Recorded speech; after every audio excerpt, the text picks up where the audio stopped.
ng bayan, maasahan anumang panahon.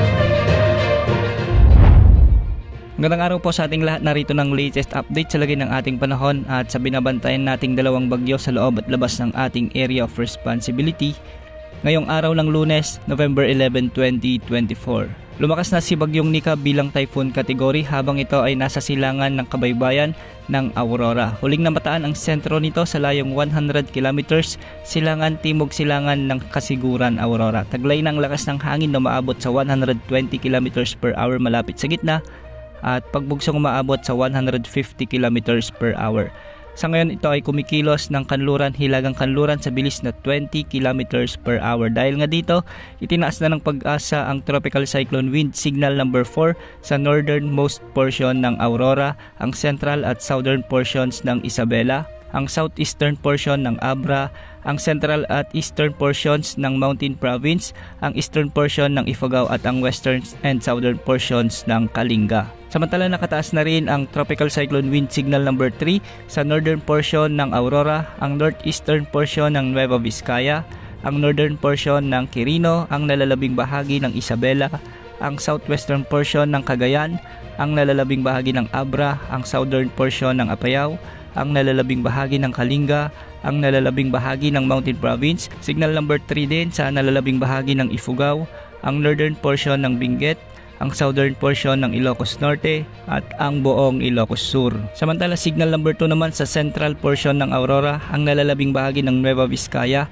ang nalalabing bahagi ng Quirino, ang northwestern and eastern portions ng Cagayan, ang nalalabing bahagi ng Apayao, ang nalalabing bahagi ng Benguet, ang nalalabing bahagi ng Ilocos Norte, sa may La Union, ang northeastern portion ng Pangasinan, at ang northern portion ng Nueva Ecija. Samantalang signal number 1 naman sa nalalabing bahagi ng Aurora, ang nalalabing bahagi ng Cagayan kasama ng Babuyan Islands, ang nalalabing bahagi ng Pangasinan, ang nalalabing bahagi ng Nueva Ecija, sa may Bulacan, Pampanga, Tarlac, ang northern at central portions ng Zambales, sa buong Metro Manila, kasama ng Rizal, ang eastern portion ng Laguna, ang northern and eastern portions ng Quezon Province, kasama ng Polillo Island sa may Camarines Norte at ang northeastern portion ng Camarines Sur.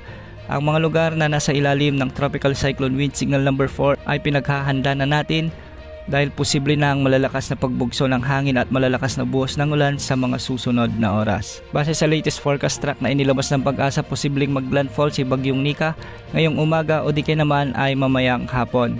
Tatawirin ni Bagyong Nika ang mga kalupaan ng mainland Luzon at posibleng makalabas sa mga kalupaan ng Ilocos Sur ngayong gabi. Magpapatuloy ang pagkilos ni Bagyong Nika ng west-northwest habang ito ay nasa West Philippine Sea at posibleng makalabas ng ating area of responsibility bukas ng umaga o di kaya naman ay hapon.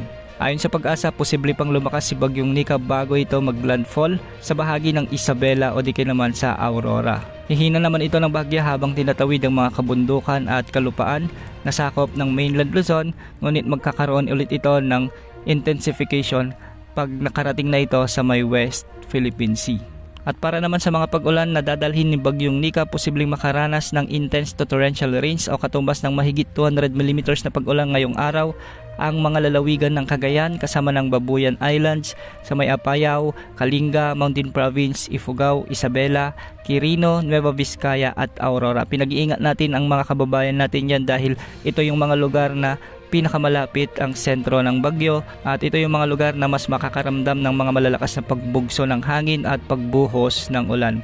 Posible ang mga pagbaha at pagguho ng lupa sa mga lugar na ito. Posible namang makaranas ngayong araw ng heavy to intense o katumbas ng 100 to 200 mm na pag-ulan sa bahagi ng Ilocos Norte, Abra, Ilocos Sur, La Union at Benguet.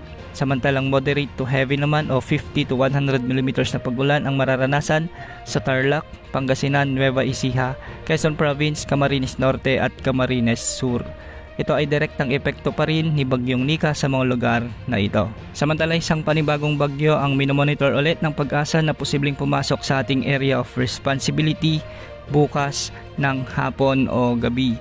Papangalanan ito ng Pag-asa bilang Bagyong Ophel. Sa ngayon ay may lakas itong umaabot sa 45 kilometers per hour malapit sa gitna at pagbugsong umaabot sa 55 kilometers per hour. Huli itong namataan ng Pag-asa sa layong 1,620 kilometers silangan ng Eastern Visayas. Kung makikita natin sa forecast nito ay mabilis din ang pagkilos ng west-northwest sa bilis na 35 kilometers per hour.